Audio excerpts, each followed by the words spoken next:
So we finally have some new content in MLB The Show 23. It's been, 10 days, 11 days since the Extreme program, which was pretty frustrating. But regardless, we have a new July monthly awards program to go over. It's pretty cool. And the Lightning card is probably the best one so far this year. We also have Tops Now. So yeah, let's get into it. As always, we will look at the calendar in update videos. So today is August 9th. Monthly awards, like I said, we got the July monthly awards program. We got the final set of July Tops Now players. And then on Friday, in 2 days, we're getting a new ranked season with new World Series awards, of course. The jersey number retirement program, which will have the final reward as a 99 Fernando Valenzuela, who is getting his number retired with the Dodgers in 2 days. So that makes sense. And then we're getting another roster update. I posted my predictions on Monday. It's not really predictions anymore. It's kind of just like investment advice. But regardless, that is live. It's been live for almost 2 days, so go watch that video. So yeah, let's get into the new content. Let's quickly go over the new Tops Now before I go over the new Player of the Month cards. We're getting the last of the flashbacks. We have Gabriel Arias. Okay, high contact versus righties and clutch. Catcher, is he a catcher or a shortstop who can play second and third? Thought he was a catcher because of the picture. Alika Williams, now obviously Tops Now cards, they're all pretty crappy, but it's just cool to see certain guys get cards. This guy, I have no idea who he is. Josh Palacios, okay, he's actually a pretty solid hitter with silver defense. Marco Luciano, he's a top prospect, another pretty solid hitter. JD Davis, okay, good against righties, okay against lefties with pretty solid defense. Anthony Santander, this is a good card. Hundreds across the board with 113 clutch. Not horrible defense too. And then Carlos Rodon from my Yankees has been struggling so far to start the year, but he's been injured all year. 4-seam slider, circle change 12-6. Good hits per 9, but nothing too special about any of these Tops Now cards. As always, you can collect the Tops Now cards from July to give you progress in the program. Highly recommend you do it. Those are literally free cards. None of them are going to be on your team, but they're free cards that you can be using for the Set 3 collection, and they'll help you get more progress here. But we have it. Lightning Belly, Cody Bellinger. This is probably the best Lightning card. Now, there's one thing that I have to mention. I don't want to say did him dirty on the power, but I think he was deserving of power in the 110s. But anyway, 104, 101 is completely fine. Maxed out contact versus both sides and clutch. He doesn't have horrible vision like the last two Lightnings. 100 vision is great. 102 discipline, great. He's a diamond defender, has 93 reaction, has good speed at 85, can play everywhere in the outfield and first base. This is all you can ask for with Cody Bellinger. Now for the rest of the cards, let's start with the 98s. We have Bobby Witt Jr. Overall, really good hitting card. 102, 108, 102, 100 for the hitting stats. 125 clutch, has horrible vision and discipline. But again, it doesn't really matter for vision unless you're playing on Legend. Discipline is going to hurt you on check swings. Has silver defense that should be higher. He's 99th percentile, now it's above average. Only reason I know that is because I did that for the fielding investments. Has insane speed. This is a great card. We also have Tyler Glasnow. Look, Tyler Glasnow, he's a great pitcher in real life, but he's not good in this game. 4-seam slider, knuckle curve, circle change. Not really that good of a pitch mix, which kind of hurts him. Everything else is pretty solid. 103 hits per 9, 105 clutch. Okay.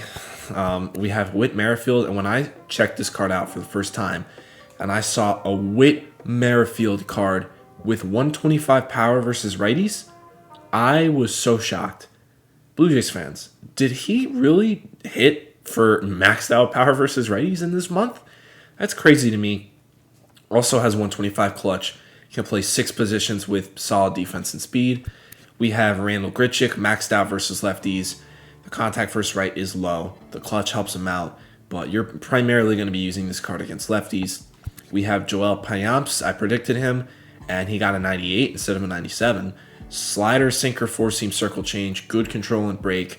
Does not have outlier. He only has 98 velocity. He throws pretty hard. 125 hits per 9, great. 105 pitch and clutch hurts him because he has that maxed out. But this is a good reliever card. And then the last 98 is Chas McCormick, another guy who I predicted. Maxed out stats versus lefties and the clutch. His stats versus righties is a little low, 92, 90. Of course the clutch is going to help him, and he has really good defense and speed. Starting off the 97s, we have Tristan Cassis, and every time I make my Player of the Month predictions, I miss someone, and I get absolutely flamed in the TikTok comments. People start crying because some random YouTuber didn't have their favorite player in a mock-up, and for this month it was Tristan Cassis. Maxed out stats versus righties and clutch. He's basically Chaz McCormick, but the opposite. He is max stats against righties and then meh against lefties. I mean, first base, third base, pretty solid card. Don't ever want to use him against lefties though. For the Choice Pack 97s, we have Isaac Paredes. Okay, that is really good power. 125, 118, and then 86, 95 contact is a little lower. But the clutch helps him out, can play the entire infield at goal defense. We have Joe Jimenez from the Braves. 4-seam slider, circle change, 116, 104 per nines. 120 pitching clutch helps him a ton. Really good control and break. This is actually not a bad reliever card. We have Eduardo Julian from the Twins. 110, 102 contact, 118, 89 power. 101 clutch. I didn't even know he was this good this month. Defense across the board is gold with 90 speed. Great defensive flexibility. Oh, yeah, wrong way. And then Pete Fairbanks, who got a 99 last set, is getting a 97 now. Is this card better than the 99? I mean, I don't know. I don't really remember his stats. 4-seam slider, splitter. The speed differentials are great. The control and break are really good, except for the control on the splitter, which is a little annoying. And no outlier on the 4-seam, but I mean, insane per nines. Moving on with the 97s, we have Jarren Duran from the Red Sox. Really high contact, putrid power, and discipline at 44 is horrible. Really good speed and defense, but that discipline is just horrible. Not the do-all end-all, but it's really bad. Taylor Ward, another guy who I predicted. Another guy who has maxed out stats versus one side and then is bad against the other side. So a lot of these cards are going to be platoon cards for you guys. Gold defense can play a ton of spots. And then we have one more 97, Aaron Savali, who I predicted. Cutter, curveball, sinker, 4-seam slider. Control is good. Break is pretty good. I mean, 111 hits per 9, 116 pitching clutch, the 74 Ks per 9. That is tough. It's not going to ruin him, but it's going to be really frustrating when your opponent is going to be fouling every single pitch off. Just like the last program, we got 196. The catcher is William Contreras. I've thought about making him the catcher for my predictions, but I ended up passing on him, which was incorrect. Another guy who destroys one side and then is okay against the other side. William Contreras maxed out versus lefties and clutch. Although he does have good contact, not good, but okay contact versus righties at 101. Gold defense across the board is pretty good for William Contreras cards. For the Choice Pack 95s, JP Crawford, 125 contact versus righties. Good discipline and clutch, has a pretty solid defense, but everything else hitting-wise isn't really that good. We have Giovanni Gallegos, who has a 4-seam slider, circle change, control and break are good, except for the circle change break. 123 pitching clutch is great. 113 hits per 9 is good. Solid reliever, not anything special. Javier Assad, okay. Please don't ruin him with the control. Slider change, okay. Not horrible. This is definitely the best 95. Javier Assad, maxed out hits per 9 and pitch and clutch.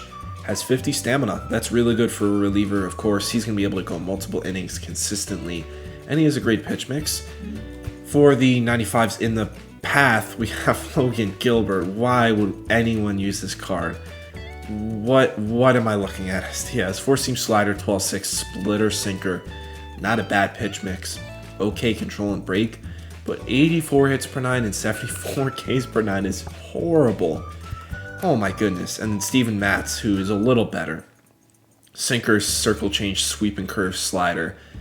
Okay, 98 hits per 9, 102 pitch and clutch. Not horrible. Control, break, okay. For the captains, we have Yuli Gurriel, who's good for everything except contact versus lefties. Which they didn't just knack one hitting stat and they just made it all balanced like my Chipper Jones prediction that I had.